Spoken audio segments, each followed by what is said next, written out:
Ouais. Quelle journée! Quelle journée pour Tesla et Apple! Mais surtout Tesla. Regardons sans plus attendre les graphiques.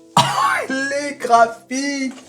Aïe aïe aïe! Regardez l'action Tesla depuis début janvier 2022. D'accord? Donc ça fait un an. Un an pile poil. Regardez-moi ça. Hein, je pense que ça se passe de commentaires. Ça descend non-stop. Il n'y a pas un moment de répit. Puis alors là, ces dernières semaines, c'est une catastrophe. Mais aujourd'hui, c'était pire que tout. Pire que tout aujourd'hui. C'était la pire journée de Tesla depuis plus de 2 ans. Vous imaginez? Regardez, Tesla a perdu aujourd'hui 12,24% pour descendre à 108. 108. Et le titre est descendu jusqu'à, regardez, 104,65. 104 $. Bien évidemment, on sent le truc venir. On va faire comme avec Meta il y a quelques semaines. On va venir en dessous des 100 $. Je le sens venir, vous le sentez aussi? Et que Meta, vous vous souvenez, j'avais fait une vidéo pour dire que le titre avait chuté sous la barre fatidique, symbolique des 100 $. Aujourd'hui, Meta est à 125. Meta aujourd'hui est à 125 $. 124,74, d'accord. Oh, il y a toujours les... C'est pas vrai. Et que... Tenez-vous tranquille. Qu'est-ce que ça veut dire? Ça veut dire que dans ces marchés baissiers, où ça s'écroule, ça... Il y a de l'oseille. Quelqu'un qui a acheté du Meta quand c'était en dessous de 100 $, aujourd'hui a fait du 30%. Du 30%. Eh oui, sur Meta. Sur Meta. Eh oui, qui aurait pareillé un copec sur Meta? Regardez, Meta aujourd'hui, alors que les marchés étaient plutôt négatifs, Meta aujourd'hui était positif avec un plus 3,66%. Eh oui, faut bien regarder à droite à gauche. Tout n'est pas rouge partout, tout n'est pas catastrophique. Donc aujourd'hui, on va voir Tesla et Apple qui ont pris cher aujourd'hui, mais Tesla surtout. Vous vous rendez compte, moins 12,24%. C'est une catastrophe. Alors, quelles sont les raisons? Parce qu'il faut le dire quand même qu'il y a des raisons.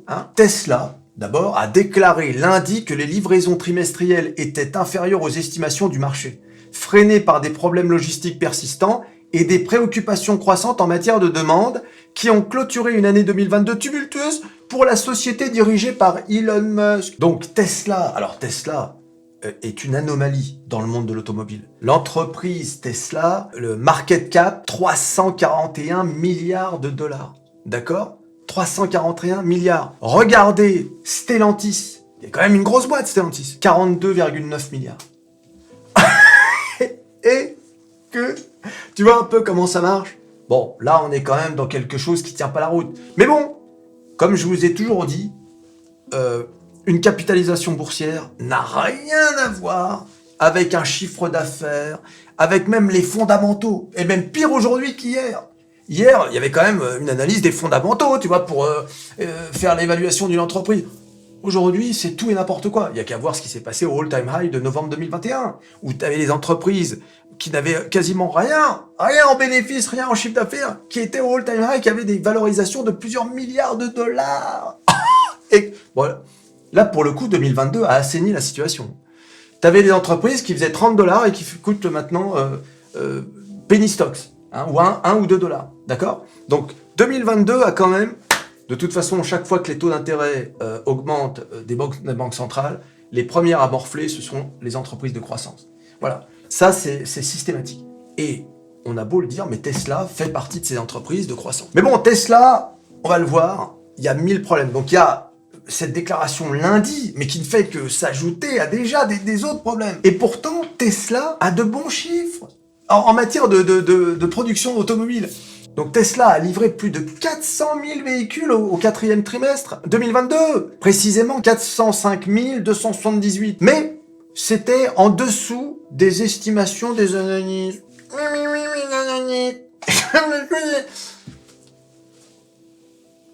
Vous savez, un jour, il faudra faire une vidéo entière sur les analystes. Tu sais, combien de fois on a des entreprises qui cartonnent, mais qui, même Apple, mais qui vendent des millions d'iPhone, etc.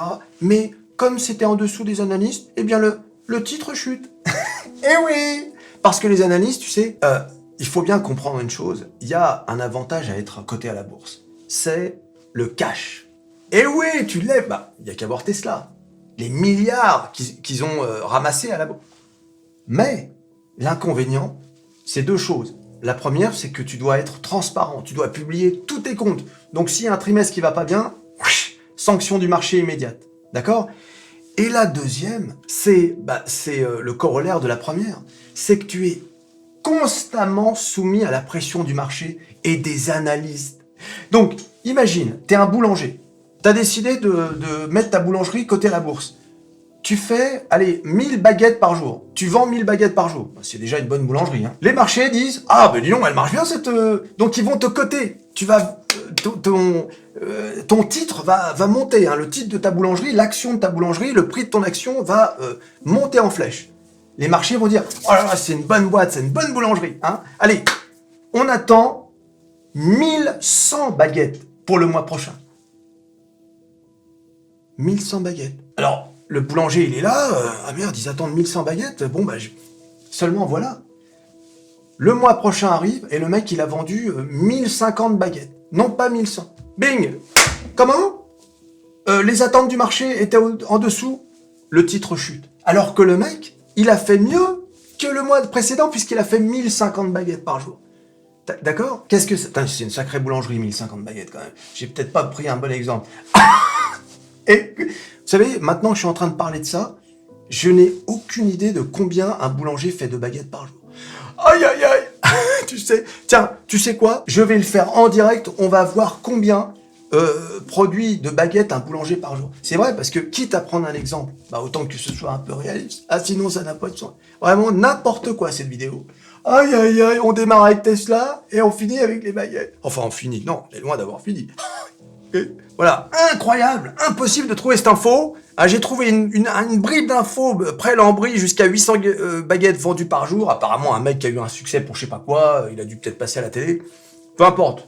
Donc, ce qui me fait dire qu'une boulangerie normale, ça doit peut-être être plutôt 500 baguettes par jour. En tout cas, si vous y connaissez quelque chose, mettez-le dans les commentaires. C'est fait pour ça. On est là pour interagir les uns avec les autres. Aïe, aïe, aïe, arrête. Donc, je reprends mon exemple. Le mec... alors qu'il vient de faire 1050 baguettes par jour, c'est-à-dire mieux que le mois précédent, eh bien le marché va le sanctionner parce que le marché s'attendait non pas à 1050, mais à 1100. Vous allez me dire, mais comment ils ont fait pour pour sortir le 1100 justement? Sur quoi ils se sont basés? Et c'est là le problème. C'est que les estimations, les estimates, se basent sur des trucs totalement irréalistes. Le marché en veut toujours plus, tu vois. Sauf que le mec dans le village ou dans la ville, comment il peut augmenter sa production de baguettes si le nombre d'habitants n'augmente pas? Et tu vois, tous ces critères, tu vas pas produire plus s'il y a autant d'habitants, tu vois. Eh bien, parfois, les analystes balayent d'un revers de main ce genre de critères. Non, eux, ce qu'ils voient, c'est la croissance constante. Donc, pour les marchés, une entreprise doit être constamment en croissance, sinon sanction sur les marchés financiers. Vous voyez un peu comment ça se passe? Eh ben c'est pareil pour Tesla. Tesla, pour l'ensemble 2022, les livraisons du constructeur de véhicules électriques ont augmenté de 40%. Vous voyez? Donc, a priori, vu comme ça, ce sont des bons résultats. Seulement le marché, et d'ailleurs Elon Musk s'attendait lui-même à plus, puisqu'il attendait 50% de plus. Eh oui, c'est de la folie quand même. Donc c'est pour ça. Alors il n'y a pas que ça qui fait que Tesla est en train de chuter, on va le voir. Donc en gros, Tesla en 2022 a livré 1,31 million de véhicules. Mais ils en ont produit 1,37 million. Ça veut dire que, alors qu'avant la demande était supérieure à l'offre, eh bien aujourd'hui c'est l'inverse. La demande est inférieure à l'offre. Il y a plus d'offres, il y a plus de voitures produites que de voitures livrées. Donc ça déjà c'est pas bon pour les marchés. C'est un mauvais signal. Donc et au dernier trimestre de 2022, Tesla a livré 405 000 véhicules, alors que les analystes attendaient 430 000 véhicules. Donc le quatrième trimestre est décevant pour le marché, parce que le marché aurait pu peut-être s'attendre à ce que le quatrième trimestre batte les analystes. Mais ce n'est pas le cas. Le quatrième trimestre, finalement, ne fait que confirmer le reste de l'année. Donc c'est ça le paradoxe. Une entreprise qui fait 40% de plus que l'année dernière, mais qui fait moins que ce que le CEO Elon Musk lui-même avait prévu. Elon Musk avait prévu 50%, Tesla n'a fait que 40% de progression cette année. Donc ça reste quand même, il faut quand même le dire, ça reste quand même de très bons résultats. Tesla qui vend 1,31 million de véhicules électriques. Souvenez-vous, il n'y a pas si longtemps, Tesla vendait des véhicules quasiment en dizaines de milliers. Quand je dis il n'y a pas si longtemps, c'était une dizaine d'années, vous voyez. Donc c'est quand même énorme le chemin parcouru par cette entreprise. Et puis, il y a aussi, il faut toujours regarder dans le détail. Le diable est dans le détail. Parce que Tesla a essayé de soutenir sa demande, la demande de ses véhicules, avec de nombreuses remises. Et ça, c'est aussi observé par les marchés. Parce que vendre des voitures, c'est bien, mais il faut voir comment elles sont vendues. Est-ce qu'elles sont vendues au prix fort, plein pot, comme par exemple des constructeurs comme Porsche. Porsche vend plein pot. Porsche fait pas de remise, tu vois. Donc c'est important de savoir comment les gens vendent leurs voitures, comment les entreprises vendent leurs voitures. Donc là, Tesla a fait beaucoup de remises sur ses modèles les plus vendus. Et quand tu commences à faire des remises, alors que la concurrence est énorme désormais, tous les véhicules généralistes font des véhicules électriques aujourd'hui, surtout en Europe. Les Européens se sont largement rattrapés. Au début, ils étaient à la ramasse.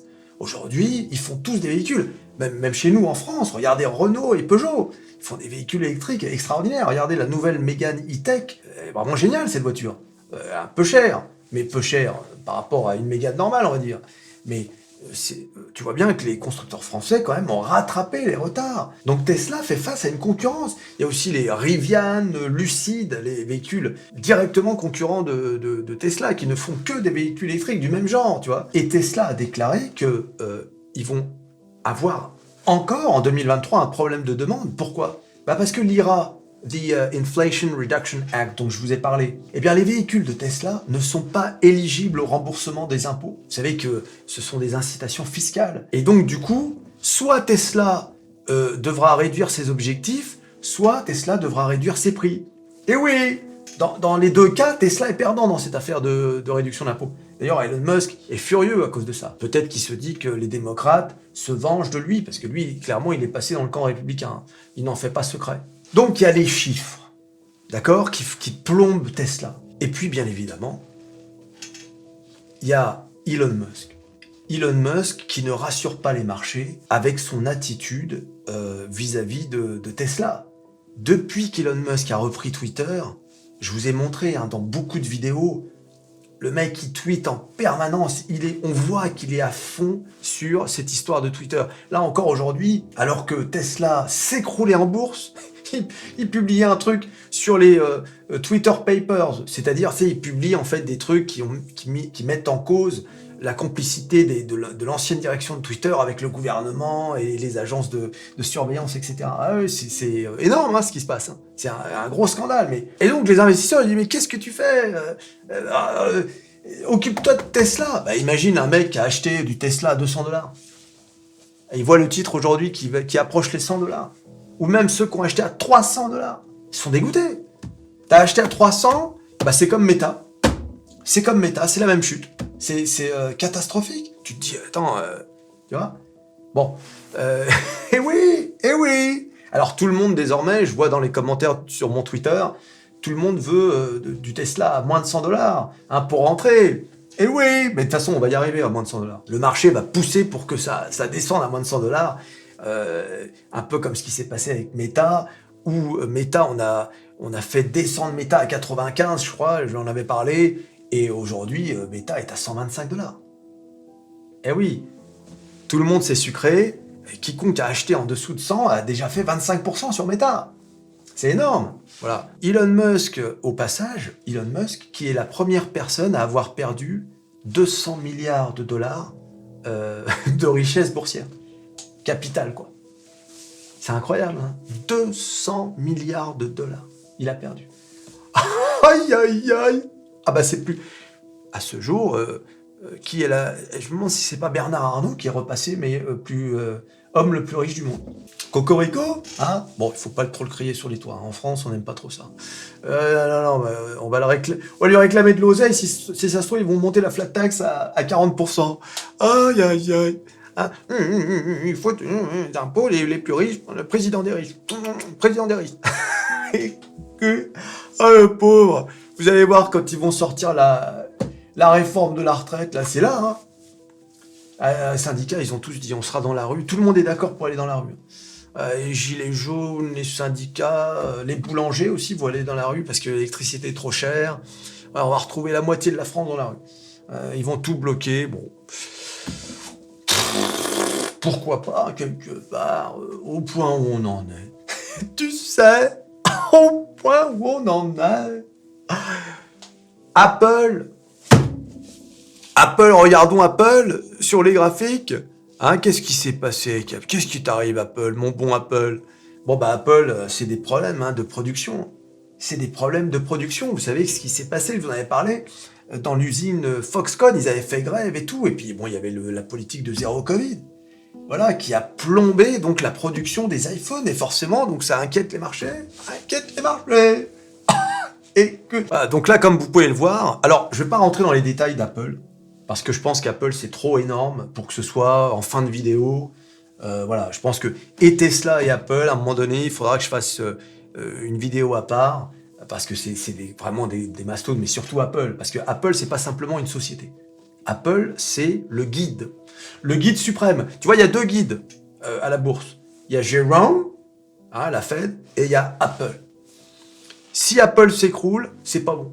Si Apple monte, ça emmène tout le monde avec soi, tu vois. Donc c'est énorme. Et d'ailleurs, c'est ce que j'ai tweeté aujourd'hui. Abonnez-vous au Twitter Métamorphose47 pour être informé. C'est incroyable. Voilà. Alors aujourd'hui, qu'est-ce que j'ai tweeté? Eh ben une news importante. Apple est passé sous les 2 trillions de dollars. Et oui, Apple est passé sous les 2 trillions de dollars. Regarde-moi ça.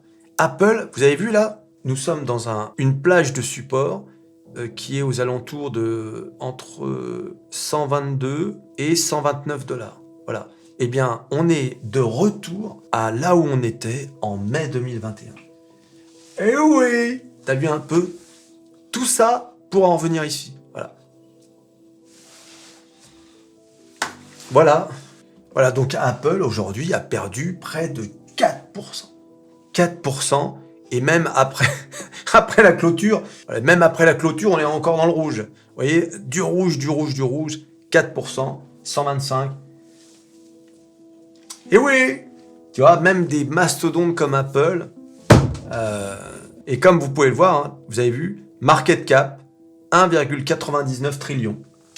Ouais, passé en dessous. Alors que je vous rappelle, Apple était en début 2022 la première entreprise à atteindre les 3 trillions de dollars de market cap.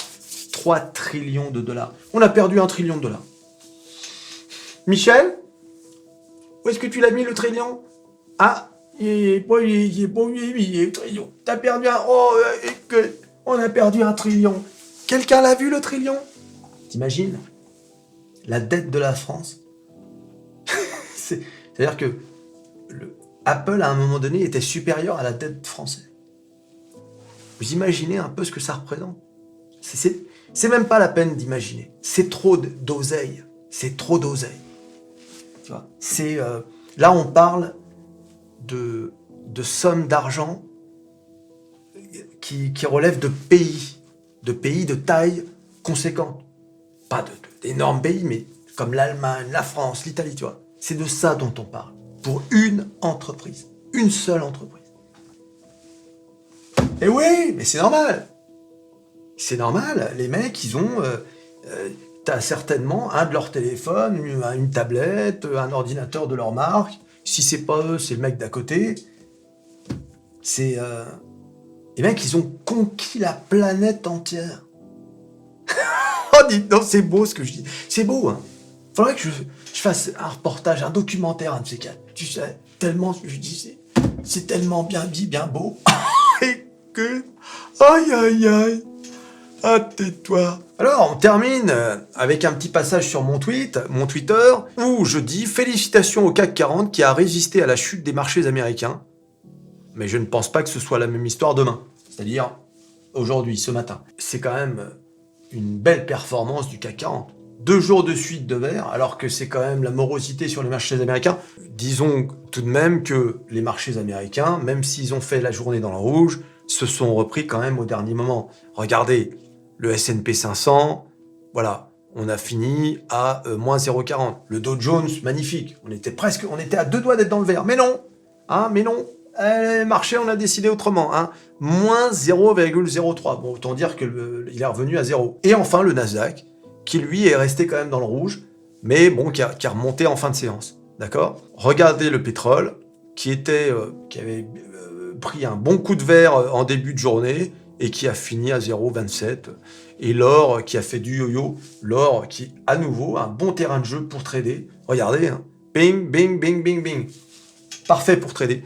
Les 3 indices phares avaient commencé dans le vert et ils ont fait un peu la planche, en quelque sorte. Hein. Donc, l'important, on s'en fout finalement, c'est de savoir la dynamique du marché. Comment le marché perçoit 2023 ? Comment le marché perçoit le premier trimestre 2023 ? Est-ce qu'on est dans une sorte d'optimisme ou est-ce qu'on est dans un pessimisme ? Est-ce que le marché, tu vois, le Nasdaq, il est à 10 300, enfin bon, un peu moins de 10 400. Et l'idée, c'est quand même de savoir si on va remonter vers les 11 500 ou si on va traînailler aux alentours des 10 000, ce qui n'est pas bon. Ce qui n'est pas bon du tout. Tu vois ? Donc ça, c'est ça la question maintenant. C'est quelle est la dynamique des marchés ? Vous avez vu, en France, le CAC 40, il a une dynamique, là. Il s'est dit, ah ouais, non, on s'accroche. On s'accroche, on essaie de s'accrocher aux 3600 points. Et oui et que tu t'abonnes, tu likes, tu partages, tu cliques sur à peu près tout ce qui peut être cliqué, hein, ta poubelle, tes toilettes,